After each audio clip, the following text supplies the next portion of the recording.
Dear students, इसके पिछले video में हम लोग गति का समीकरण कलन विधि से पढ़े थे। तो दूसरे समीकरण तक हो चुका था, लेकिन हम दूसरा समीकरण रिवाइज नहीं कर पाए और वीडियो कट गया, तो वो मेरी गलती थी। इसलिए हम गति के दूसरे समीकरण से आज फिर से रिवाइज करेंगे। कलन विधि से गति का दूसरा समीकरण हम लोग पढ़ने चल रहे हैं। कौन सा समीकरण? गति का दूसरा समीकरण। तो गति का दूसरा समीकरण जो हम लोग पढ़ने चल रहे हैं, इसमें एक बार फिर से तुम लोगों को हम याद दिलाएं कि तात्क्षणिक वेग v बराबर होता है ds/dt, या कहीं कहीं लिखा होता है dx/dt, तात्क्षणिक वेग। तो देखो, हम इसी का यूज करने जा रहे हैं। इसी का यूज करके क्या लिख रहे हैं? माना एक समान त्वरण या माना एक समान चाल से गतिमान किसी कण की तात्क्षणिक चाल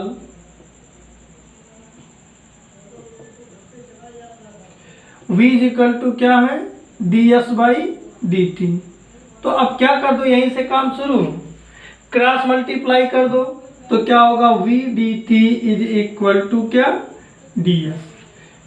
क्या हो जाएगा? v dt is equal to ds।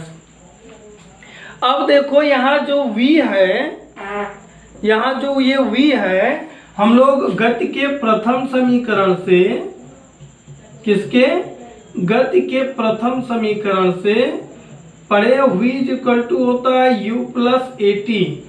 तो क्या इस v को u प्लस at लिख सकते हैं कि नहीं लिख सकते हैं? लिख सकते हैं। तो ये चीज यहाँ पर देखो, हम लिख रहे हैं गति के प्रथम समीकरण से, गति के प्रथम समीकरण से v equal to u plus at रखने पर, तो ये v का मान क्या हो जाएगा? u plus at into dt is equal to ds। क्या? u plus at into dt is equal to ds। जब ब्रैकेट तोड़ेंगे तो क्या आएगा? u dt, ब्रैकेट तोड़ेंगे तो क्या आएगा? u dt plus at dt is equal to ds। अब यहाँ तीसरा स्टेप क्या कहे थे? तीसरा स्टेप कहे थे कि दोनों पक्षों का क्या कर लो? समाकलन कर लो। यही चीज यहाँ पर लिख रहे हैं, दोनों पक्षों का समाकलन करने पर।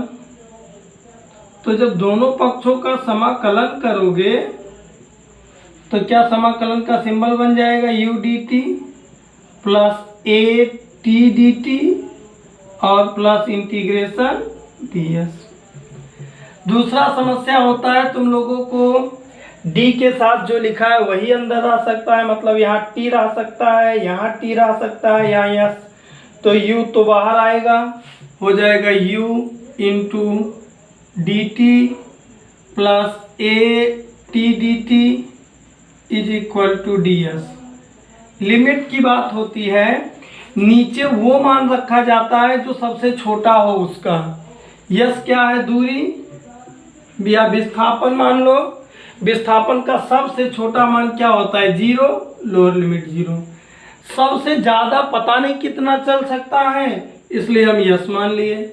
समय का सबसे छोटा मान 0, बड़ा कुछ भी हो सकता है। हम तुम लोगों को बताए dx is equal to x होता है, integration dy is equal to y होता है, तो integration dt is equal to क्या होगा? t होगा। तो यहाँ पर हम क्या लिख दें? इस dt को इंटीग्रेशन करने के बाद t, limit 0 to t u, यहाँ t है t dt, तो एक घात बढ़ जाएगी, t power 1 plus 1 by 1 plus 1, तो t स्क्वायर बाई क्या होगा? 2।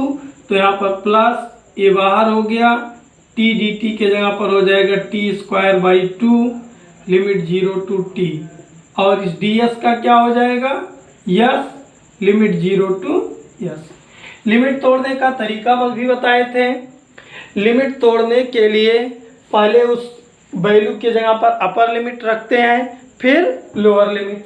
तो यहाँ अपर लिमिट क्या है, टी है, तो यहाँ पर पहले टी लिख देंगे, माइनस लोअर लिमिट कितना है, 0, तो 0 लिख देंगे, प्लस हम तो कह रहे हैं इस 1/2 को बाहर कर लो, कर लिए, बचा टी स्क्वायर, ऊपर का मान टी है तो टी स्क्वायर, नीचे का मान 0 है, यहाँ ऊपर 0 नीचे यस, ऊपर यस नीचे 0 है।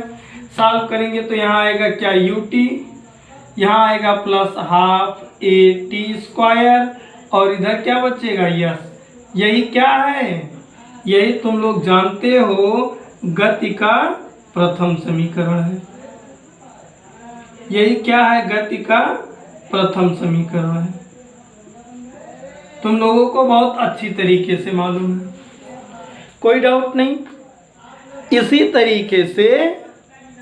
इसी तरीके से अब हम लोग गति का तीसरा समीकरण निकालना तुम सीखेंगे। क्या सीखेंगे, गति का तीसरा समीकरण निकालना सीखेंगे। तो अब ये देखो गति का तीसरा समीकरण क्या होता है।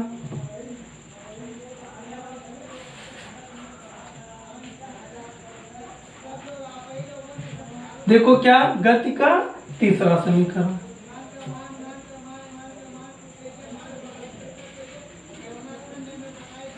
अब गति का तीसरा समीकरण देखो निकालने के लिए क्या करेंगे, गति का तीसरा समीकरण निकालने के लिए तुम लोग जानते हो तात्क्षणिक त्वरण ये बराबर होता है, कल ही पढ़ाए थे, dv/dt। कोई दिक्कत नहीं, इसी का इस्तेमाल कर ले रहे हैं। माना एक समान त्वरण, ध्यान देना, समान त्वरण से गतिमान किसी कण की तात्क्षणिक त्वरण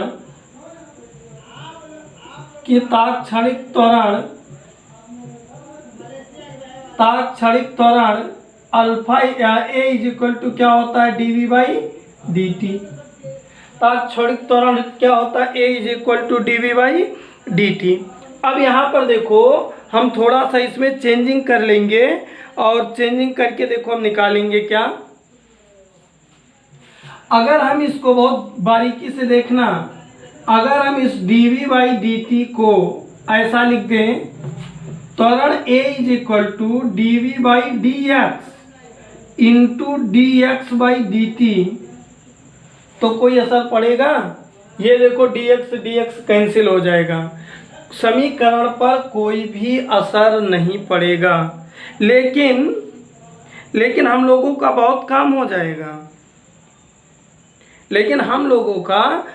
काम हो जाएगा, देखो ये पहले समझ लो, ये dx कैंसिल हो गया, फिर से क्या आ गया, dv/dt, और पहले भी क्या लिखा था, dv/dt। इसका मतलब ये निकल कर आया कि अगर हम इसको ऐसा लिखें तो कोई असर पड़ने वाला नहीं है।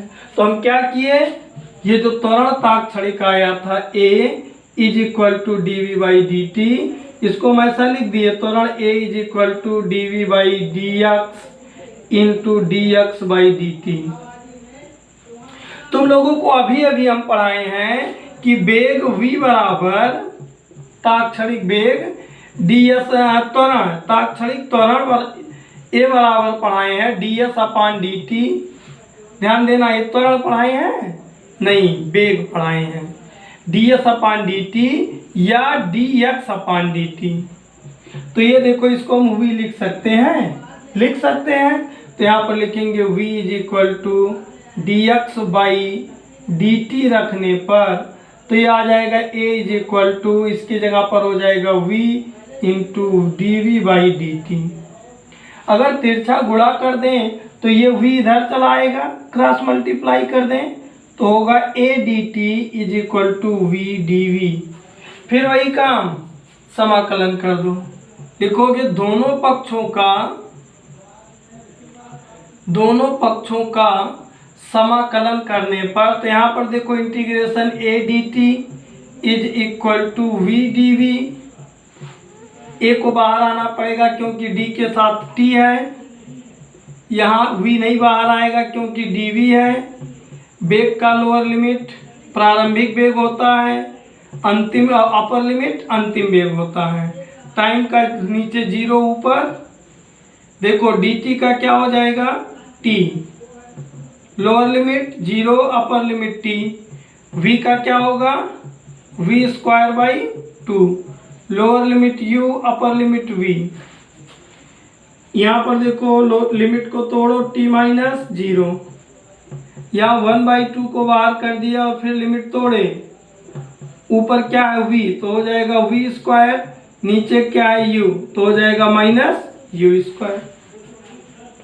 सॉल्व करें तो देखो ये क्या हो गया 2at हो गया, क्या हो गया at इज इक्वल टू, यहाँ पर ध्यान देना at is equal to 1/2 v square minus u square. अब यहाँ पर एक लाइन फिर बहुत ध्यान से देखना होगा, फिर यहाँ पर एक लाइन तुम लोगों को बहुत ध्यान से देखना होगा। देखो यहाँ पर ध्यान से ये देखना होगा कि चलो ये तो ठीक है,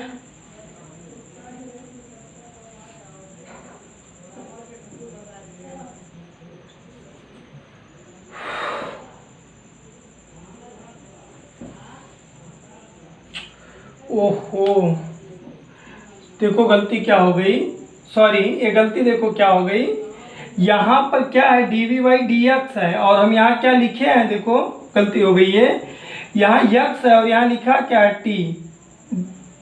तो जब यहाँ x लिखोगे तो यहाँ x यहाँ भी x होगा, तो ये जो t है ये भी x होगा सब। तो लिमिट तो चेंज होगा 0 टू क्या हो जाएगा यस, यहाँ 0 टू यस, यहाँ क्या हो जाएगा यस, ये तब ये हो जाएगा जी यस, यहाँ क्या आ जाएगा यस। फिर से ध्यान दो गलती हो गई इसलिए, त्वरण a is equal to d v by d t, ठीक है। हम dx का ऐसा चेंजिंग कर दिए थे क्योंकि ये मालूम है dx बाई डी टी को क्या लिख दिए v, तो यहाँ पर क्या बचा dv by dx, cross multiply कर दिए x इधर चला आया, क्या हो गया a dx is equal to v dv, a को बाहर किए dx dv, dx का मतलब विस्थापन है तो 0 टू s कर दिए, तुम लोग जानते हो क्या आ गया a s is equal to 1/2 v square minus, अब ये 2 इधर अगर हम करें तो क्या हो जाएगा 2as is equal to v square minus u square, u को इधर ले आए प्लस हो जाएगा u square plus 2as is equal to क्या हो जाएगा v स्क्वायर। यही क्या है तुम लोगों का गति का तीसरा समीकरण है। एक बार फिर से देख लो क्योंकि बीच में डाउट हो गया।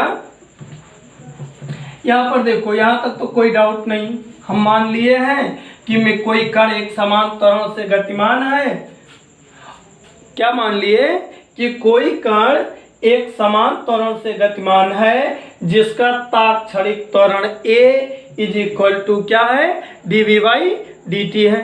तो अगर हम यहाँ पर ये जो त्वरण a है, त्वरण a is equal to dv by dt लिखा है, इसको हम dv by dx into dx by dt लिखें तो कोई डाउट नहीं होना चाहिए।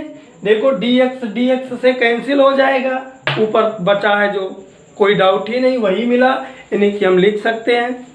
ये देखो dx बाई dt होता क्या है, तुम लोगों को बताए तात्क्षणिक वेग v होता है, तो यहाँ पर लिख दो v is equal to dx by dt, v is equal to क्या dx बाई dt रखने पर तो त्वरण a इज इक्वल टू क्या हो जाएगा, इसका मान क्या रख दें आप v रख दें इंटू क्या dv by dx, cross multiply कर दें तो ये x इधर चला आएगा, a into dx is equal to v into क्या dv।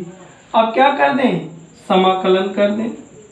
तो लिखोगे समाकलन करने पर, जब समाकलन करेंगे तो इंटीग्रेट समाकलन का symbol a into d x v into d v. A को बाहर आना पड़ेगा, dx, वी बाहर नहीं आएगा क्योंकि d के साथ v ही है। वेग का लोअर लिमिट प्रारंभिक वेग होता है, अपर लिमिट अंतिम वेग। दूरी में upper lower limit 0, upper limit yes. dx का समाकलन क्या होगा x, v का क्या होगा v स्क्वायर बाई 2। तो यहाँ पर क्या होगा u v, यहाँ 0 यस। लिमिट तोड़ दो तो यहाँ पहले x के जगह पर ऊपर वाला मान माइनस नीचे वाला मान, 1/2 बाहर कर लो, पहले ऊपर वाला मान v स्क्वायर माइनस फिर इसकी जगह पर नीचे वाला मान u स्क्वायर। सॉल्व करें, यहाँ क्या आएगा as is equal to v square minus u square by 2। इस 2 को इधर ले आए तो क्या होगा 2as is equal to v square minus u square. U square को भी इधर अगर पक्षांतर करें हम तो प्लस हो जाएगा, क्या हो जाएगा यू स्क्वायर और क्या होगा plus 2a s is equal to क्या हो जाएगा वी स्क्वायर। और यही क्या है, और यही है क्या गति का तीसरा समीकरण है। इस तरीके से अब हम तुम लोगों को गति के समीकरण का ग्राफ विधि से और कलन विधि से प्रूफ करा दिए। इसके बाद तुम लोगों को इस चैप्टर में काफ़ी कुछ ग्राफ के बारे में पढ़ना है, वो हम तुम लोगों को क्लास में पढ़ाएंगे। इसके बाद तुम लोगों का काम है इस चैप्टर का न्यूमेरिकल बहुत ध्यान से लगाना और उसको देखना। अब हम कल के लेक्चर में अगला चैप्टर पढ़ाएंगे सदिश विश्लेषण। कौन सा चैप्टर स्टार्ट करेंगे, सदिश विश्लेषण, और इसको बहुत अच्छे से देखने का प्रयास करना। धन्यवाद।